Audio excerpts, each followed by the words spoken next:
चलो इधर ध्यान दो। 10वां का मैथमेटिक्स में तुम लोगों को दो चर वाला रैखिक समीकरण युग्म का पाठ 13 है। क्वेश्चन, हम कैसे ज्ञात करेंगे कि दिए गए समीकरण युग्म संगत समीकरण युग्म होगा या असंगत समीकरण युग्म होगा या आश्रित समीकरण युग्म होगा। कोई भी रैखिक समीकरण का युग्म दिया रहेगा, पेयर दिया रहेगा, तो ये तीन तरह के समीकरण युग्म हो सकते हैं। पहला संगत समीकरण युग्म, दूसरा असंगत समीकरण युग्म भी हो सकता है, तीसरा आश्रित समीकरण युग्म भी हो सकता है। तो ये कैसे ज्ञात करेंगे? ये हो गया प्रोबेबिलिटी वाली बात। एक सिक्के को उछाले जाने पर दो ही बात हो गया, तो चित आएगा या पट आएगा, है ना। तो ये सब कोई भी समीकरण युग्म, जैसे मान करके चलो 3x + 2y, 3 × 9, 2 दूनी 4, 13। समीकरण 1 2x - 3y बराबर 3 मान लिया x का, 3 दूनी 6, इसका 2 लिए 3 दूनी बराबर 0। समीकरण 2 कैसे समझेंगे? जो इस समीकरण युग्म का हल निकल जाएगा, अर्थात दिए गए वेरिएबल x और y का मान निकल जाएगा। हो सकता है नहीं निकले।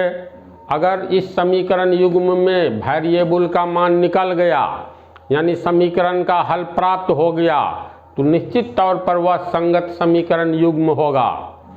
अगर दिए गए समीकरण युग्म में वेरिएबल का मान प्राप्त नहीं होगा, अर्थात समीकरण युग्म का हल प्राप्त नहीं होगा, तो वह असंगत समीकरण युग्म होगा, जिसमें हल ही नहीं निकलता है।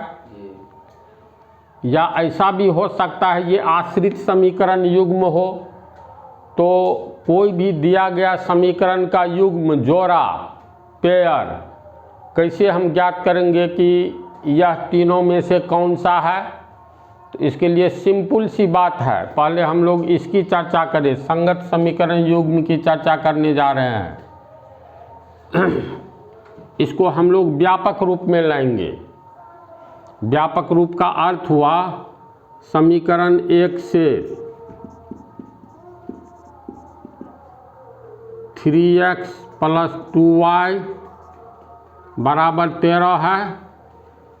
तो व्यापक रूप में क्या होता है? a1x समीकरण नंबर 1, तो व्यापक रूप में समीकरण नंबर 1 यानी a1, फिर b1y + c1 बराबर 0। इस रूप में जो समीकरण रहेगा वह समीकरण रैखिक समीकरण कहलाएगा। एक जोड़ा हो गया तो रैखिक समीकरण युग्म कहलाएगा। वेरिएबल x और y है दोनों में, तो कहलाएगा दो वेरिएबल वाला रैखिक समीकरण युग्म। तो व्यापक रूप में लाएंगे a1x + b1y + c1 बराबर 0 के रूप में। अभी यह नहीं है।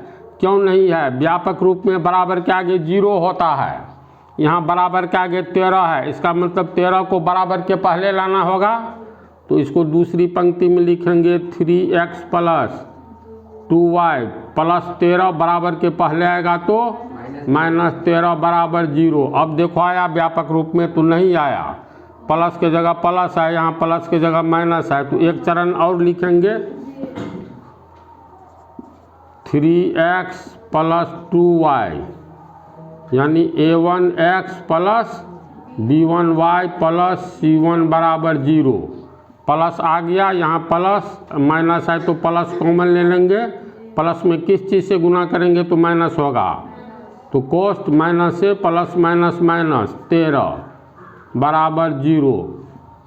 अब देखो x के जगह x है तो x के पहले a1 है, तो x के पहले 3 है। इसका मतलब a1 बराबर 3 होगा। फिर प्लस के जगह प्लस है, y के जगह y है, तो b1 के जगह 2 है, तो b1 बराबर 2। c1 के प्लस के जगह प्लस है, तो c1 के जगह -13 यानी ये व्यापक रूप में आ गया है। जिसमें हमको A1 B1 C1 का मान मिल गया है। तो अगर मान लो A1 बटा, इसका जो रिलेशन होता है तीनों का अलग अलग रिलेशन होता है, A1 बटा A2 बराबर B1 बटा B2 नहीं हो, ध्यान से देखो,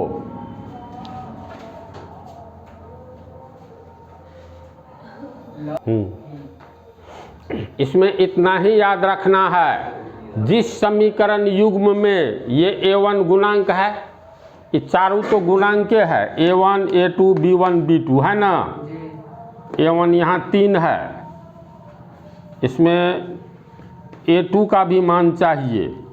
तो इससे पहले अब ये देखो, समीकरण 2 को हल करेंगे।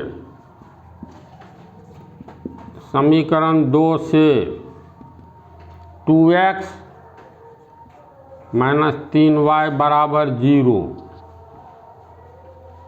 अभी 0 वाला समझाएंगे तो तू लोग कंफ्यूज वैसे रहने दो।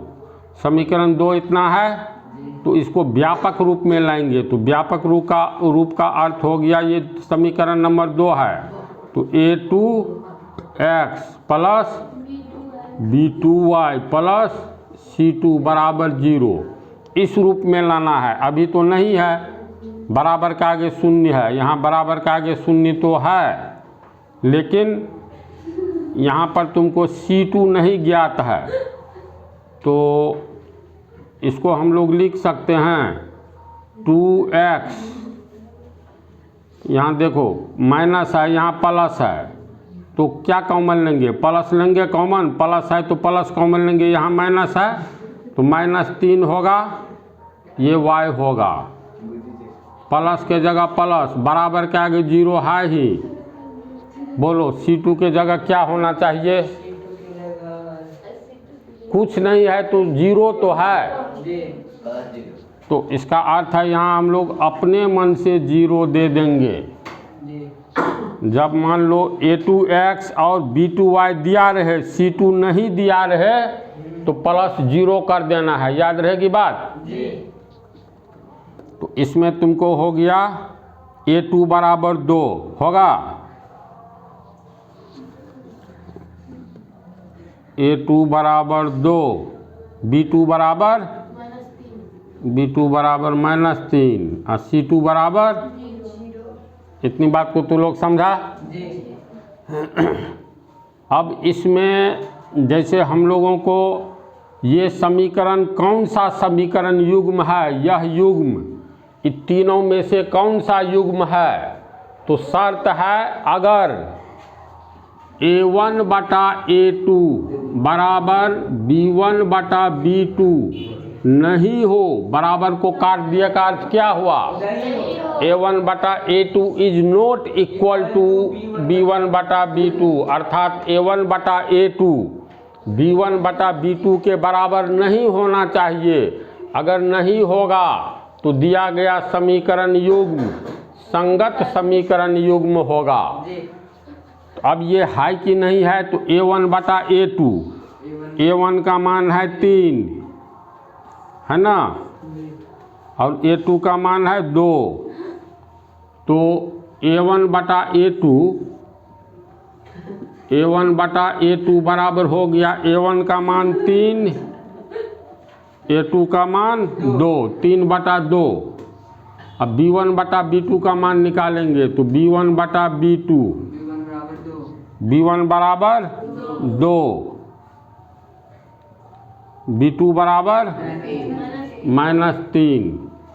तो देखो तो A1 बटा A2 का मान 3 बटा 2 है, अब B1 बटा B2 का मान 2 बटा -3 है, ये दोनों एक समान है नहीं ना है, यानी A1 बटा A2 3 बटा 2 बराबर 2 बटा -3, ये दोनों है बराबर नहीं है, यानी बराबर नहीं है। इसका मतलब है A1 बटा E2 बराबर नहीं है B1 बटा B2 के, इसीलिए यह संगत समीकरण युग्म है। संगत समीकरण युग्म का शर्त होता है A1 बटा A2 is not equal to, यानी बराबर नहीं होगा B1 बटा B2 के। अगर ये नहीं होगा तो दिया गया समीकरण युग्म का हल निकल जाएगा, अर्थात x और y का मान निकल जाएगा। और जिस समीकरण युग्म का हल प्राप्त होता है, अर्थात दिए गए दो वेरिएबल का मान प्राप्त हो जाता है, उस समीकरण युग्म को संगत समीकरण युग्म कहते हैं। यहाँ पर 3 बटा 2 इज नॉट इक्वल टू 2 बटा -3, अर्थात A1 बटा A2 बराबर नहीं है B1 बटा B2 के, इसीलिए दिया गया समीकरण युग्म संगत समीकरण युग्म होगा। बोलो तू सब समझा? किसी को डाउट है तो अभी पूछ लो। रेलर की लोग, तू लोग समझी? तू लोग समझ गया?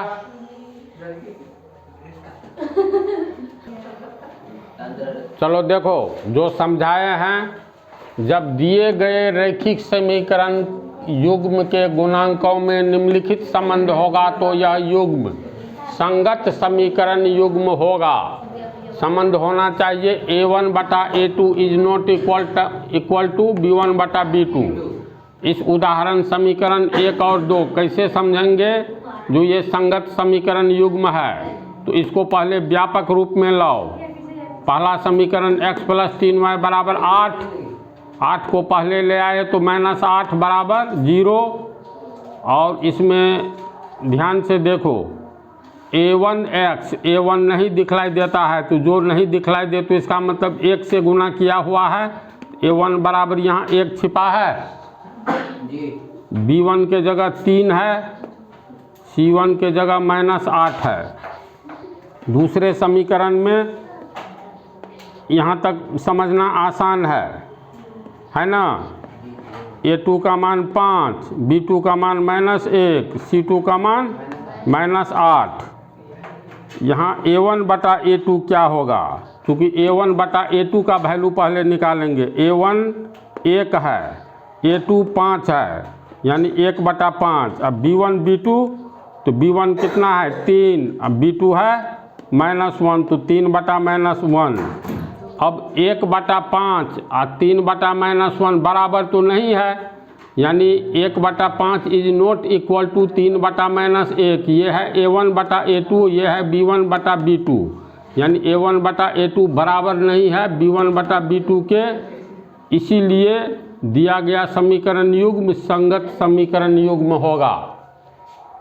तो इस तरह तू लोग इस फार्मूला समझो, एक तरह से ये शर्त के द्वारा पता कर लोगे जो ये समीकरण संगत समीकरण युग्म है कि नहीं है, जानकारी हो जाएगी ना।